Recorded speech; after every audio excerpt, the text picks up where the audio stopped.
जितने आस्था चैनल पर कथा सुन रहे हो, जितने फेसबुक और यूट्यूब पर सुन रहे हो, बहुत सावधानी से सुनना। जब जीवन में कहीं समस्या खड़ी हो जाए, कहीं बहुत विकट समस्या है और कोई हल ना मिल रहा हो जाता है जीवन में, कोई घड़ी ऐसी आके खड़ी हो जाती है जहां पर हमको सोचने के लिए भी समय नहीं, तब शिव महापुराण की कथा वर्णन करती है। मंगलवार को अगर शिव जी के मंदिर में, शंकर के मंदिर में जाकर 1 लोटा पानी चढ़ाया जाता है तो हमारे कार्य में उन्नति होती है। शिव कथा कर रहे, आपका व्यापार बंद दिया, 4 दिन दुकान अच्छी चल रही है और 4 दिन बंद हो रही है, तो महाराज थोड़ी सी काली तिल्ली लेना, महाराज उसमें एक बमूल का कांटा लेना, काली तिल, बमूल का कांटा और किसी भी वृक्ष की 5 पत्तियां लेना महाराज, उसको लेकर अपने दुकान में, व्यापार में, या जिसको औषधि ना लग रही हो, जिसका स्वास्थ्य गड़बड़ हो रहा महाराज, उसका स्पर्श कराकर या 21 बार उस पर से उतार कर, और उतारना क्या नाम लेकर है? अवधूतेश्वर महादेव। कौन सा महादेव है? चम के बोलो जरा। अवधूतेश्वर महादेव शिव जी का एक अवतार हुआ था, अवधूत रूप। किसी व्यक्ति ने मानो बड़े कोई भूमि पर कब्जा कर लिया और नहीं छोड़, शमी पत्र की 5 पत्तियां, कितनी पत्तियां लेना है? 5। शमी पत्र की 5 पत्ती, बेल पत्र की 11 पत्ती।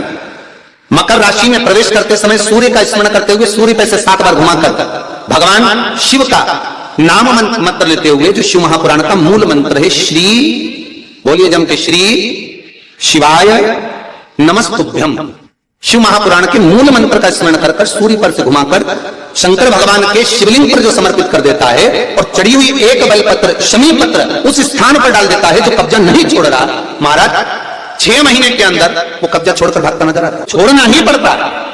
आप शास्त्र कहता है कि अवधूतेश्वर महादेव का जो रूप है वो रोग का निवारण करने के लिए, व्यापार की वृद्धि को आगे बढ़ाने के लिए। आप लोगों ने कहीं कहीं देखा होगा, किसी किसी के ऑफिस में देखा होगा कि वास्तुशास्त्री कहते हैं कि दौड़ते हुए घोड़े का फोटो लगाओ।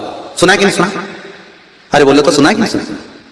किसी वास्तु वाले के पास जाओगे ना तो कहेगा तुम्हारा ऑफिस अच्छा नहीं चल रहा ना, तो दौड़ते हुए घोड़े का फोटो लगाओ। जो घोड़े 4-5 घोड़े दौड़ रहे हैं उनका फोटो लगा। क्यों कहते हैं? उसका कारण क्या? वास्तुशास्त्री ऐसा क्यों बताते हैं कि दौड़ते हुए घोड़े का फोटो? उसका शास्त्र प्रमाण शिव महापुराण करती है महाराज कि शिव का एक रूप अवधूतेश्वर है, जिसको ब्रह्मा जी ने घोड़े का रूप दे दिया और घोड़े का रूप देकर उसको समुद्र में डाल दिया, जिससे जलंधर की उत्पत्ति हुई। तो अगर मान लो अगर प्रॉब्लम चल रही है, व्यापार में दिक्कत आ रही है, व्यवसाय में तकलीफ आ रही है, या किसी ना किसी रूप में कोई ना कोई कष्ट आपको लग रहा है, तो अवधूतेश्वर महादेव का नाम लेकर काली तिल्ली, वृक्ष की पत्ती और एक बमूल का कांटा लेकर, और आप दुकान में से उतार लो, चाहे शरीर पर से उतार लो, उसको ले जाकर किसी भी चौराहे पर उसको पटक दीजिए। चौरस्ते पर नहीं डाल सकते तो बहते हुए पानी में डाल दीजिए, बहता हुआ पानी ना मिले तो पीपल के वृक्ष के नीचे डाल दीजिए, पर उसको मकर राशि के पृष्ठ भाव में ही डालना। लोटा पानी, कलश मारा, उसमें जल भर लीजिए और जल भरकर उसमें 7 दाने चने की दाल के डाल लीजिए। 7 दाने चने की दाल के डालकर उसमें थोड़ा सा कुंकू, रौली थोड़ी सी उसमें डाल लीजिए। 3 शमी पत्थर, 1 बेल पत्थर उस जल के अंदर डाल दीजिए मारा, और डालकर सूर्य नारायण भगवान को दर्शन करते समय, जल छोड़ते समय उत्तर की ओर, आपके घर से जब उत्तर का जो भाग हो उस ओर जल का भाग थोड़ा सा छोड़े। आखिरी का बचा हुआ जो जल और बेलपत्र और शमी पत्र है एक साथ जब छूने तो जितना अपने मन में भाव हो कि हमारा इतना कर्जा है बाबा, वो चूक जाए, या कोई पैसे नहीं दे रहा है उसका भी स्मरण कर सकते हैं कि हमारे इतना रुपया लेना है, और वो जल, शमी पत्र, बेलपत्र उसी समय पर नीचे डाल देना, उसका छींटा थोड़ा सा अपने ऊपर लेकर प्रवेश कर दे महाराज।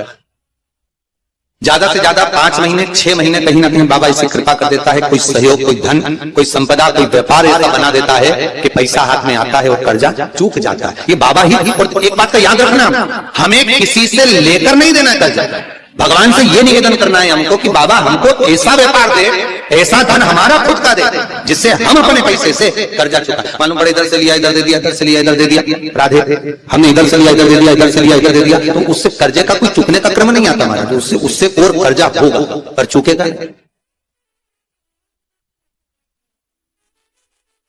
चुकेगा नहीं। हम इधर से उठाकर उधर दे रहे हैं, बस ठीक है, उधर से उठाकर उधर दे रहे हैं, तो ये चुकना नहीं, हमें प्राप्त करना। भगवान से कहो इतना हमको वैभव दे कि चूक जाए, चूके।